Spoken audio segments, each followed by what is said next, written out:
तो भगवान शंकर को श्रावण प्रिय है। एक कारण कहा कि मंथन में जो विष निकला उस विष का पान किया और भगवान देवताओं ने मिलकर भगवान शंकर का जलाभिषेक किया। दूसरा कारण कहा माता सती ने शंकर को पाने के लिए श्रावण के महीने में ही सबसे ज्यादा साधना करी है। और क्या करा था माता सती ने?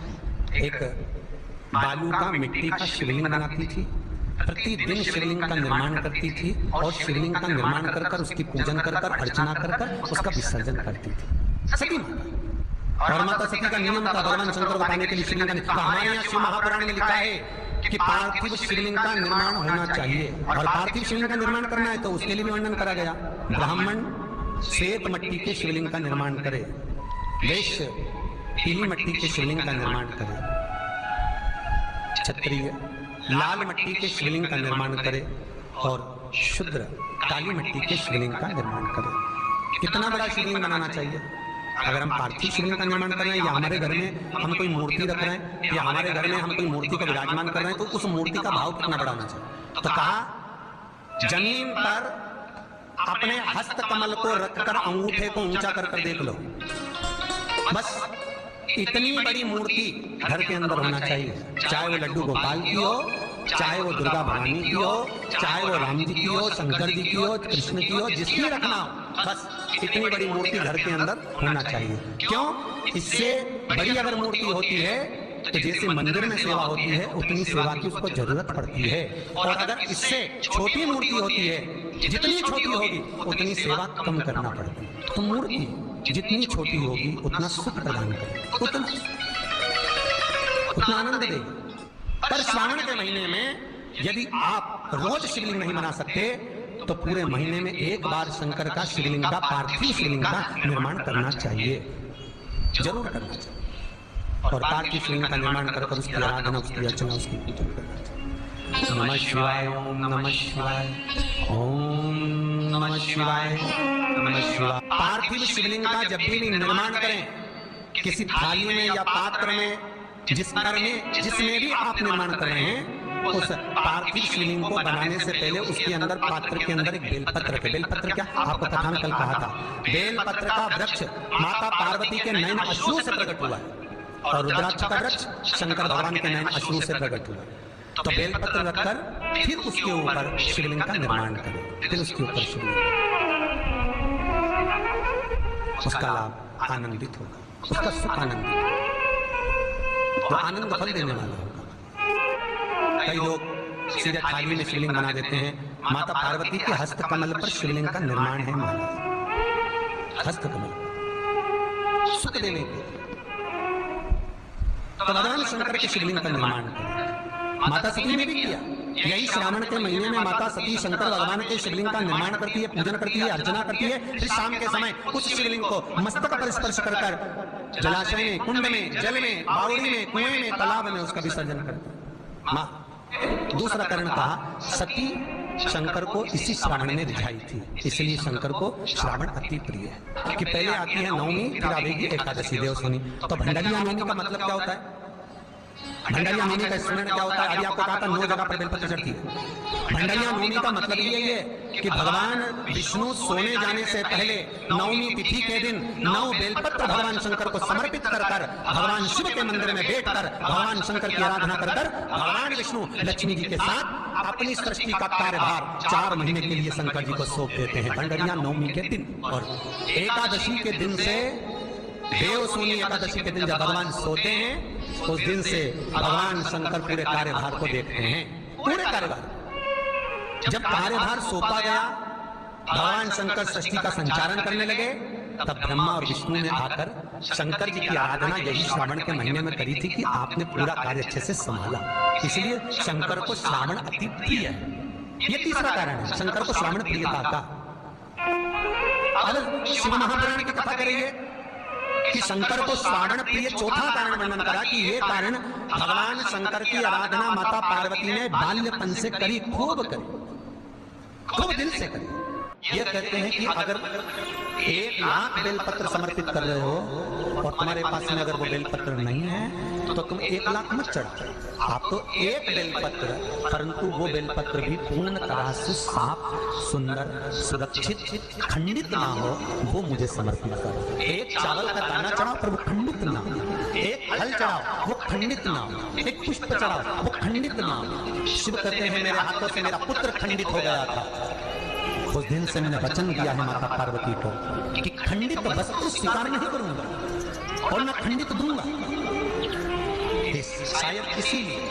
शायद इसीलिए ये चरित्र कथा है कि जिस नारी का गर्भ 2-3 महीना ठहरने के बाद में गर्भ गिर जाता हो, 4 महीना ठहरने के बाद गर्भ गिर जाता हो, गर्भ बच्चा पूर्ण नहीं होता हो, या बच्चा कहीं शरीर के अंदर डॉक्टर कह रहे सोनोग्राफी में कि ये विकलांग है, बच्चे के पाँव में या मुख में या शरीर में पानी भरा गया है, ये सुरक्षित नहीं होगा, ये बुद्धि से कमजोर होगा, या ये बच्चा ऐसा विकलांग होगा, तो उसी समय पर जैसे डॉक्टर ने कहा वैसे ही एक श्रीफल, और वो श्रीफल खंडित नहीं होना चाहिए, उस श्रीफल पर जो नारी है गर्भ से उस नारी का सिर से लेकर एड़ी तक एक लच्छा मतलब मोली मतलब नाड़ा जो हाथ में बांधते हो कलेगा, उसको नाप कर श्रीफल पर भगवान शंकर का नाम लेकर उस स्त्री का नाम और गोत्र बोलकर बांधकर भगवान शंकर के चरणों में ले जाकर रख दीजिए, फिर वो बच्चे की जवाबदारी शिव की हो जाती है।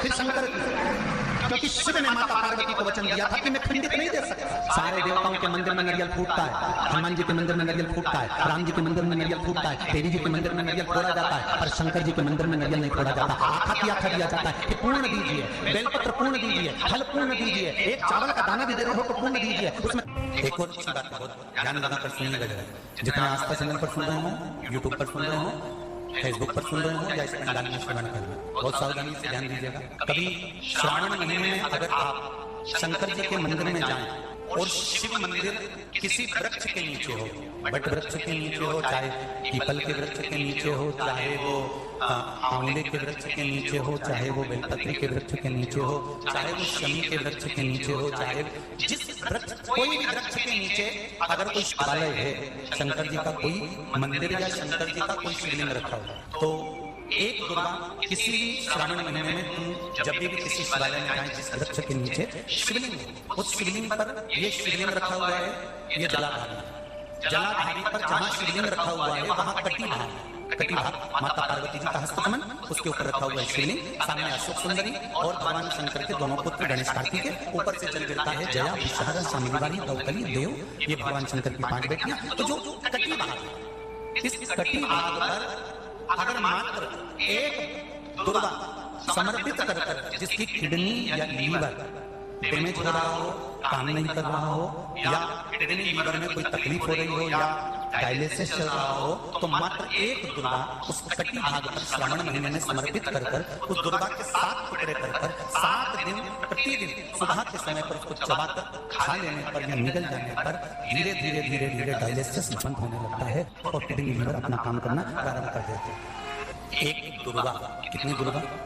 एक दुर्गा, मात्र एक दुर्गा। शंकर भगवान पर चढ़े हुए जल जब नीचे की ओर आता है, जिस जगह पर जल गिरता है उस जगह पर मात्र एक दुर्गा अपनी कामना कर इस शरीर के सुख के लिए शंकर भगवान के जल गिरने वाले स्थान के पास में अब भूतेश्वर महादेव के नाम से रख दी जाती है, तो जिंदगी में कभी बड़ी बीमारी नहीं आती। उसी तरह इसे रोग को समाप्त करने के लिए दुर्गा का प्रयोग किया। आप लोगों ने पूर्व में जो शिव महापुराण की कथा कुबेरेश बाबा की तरह से करी थी, वो आप लोगों को ध्यान में होगा। दुर्गा कैसे उत्पन्न हुई थी, दुर्गा का महत्व क्या है, कितनी दुर्गा चढ़ाना चाहिए, कैसी दुर्गा चढ़ाना चाहिए, दुर्गा की उत्पत्ति कहाँ से हुई है, दुर्गा तोड़ने के बाद पानी में डालने के बाद फिर हरी हो जाती है, इसका क्या कारण है, दुर्गा गणेश जी को क्यों चढ़ाई जाती है, शंकर जी को दुर्गा किस स्थान पर चढ़ाई जाती है, ये सारी कथा आपको पूर्व में इसी कुबेरेश्वर बाबा के पावन धारा से सुना चुके हैं, जो टीवी पर डली हुई है। कभी आपने नहीं सुनी हो तो यूट्यूब पर से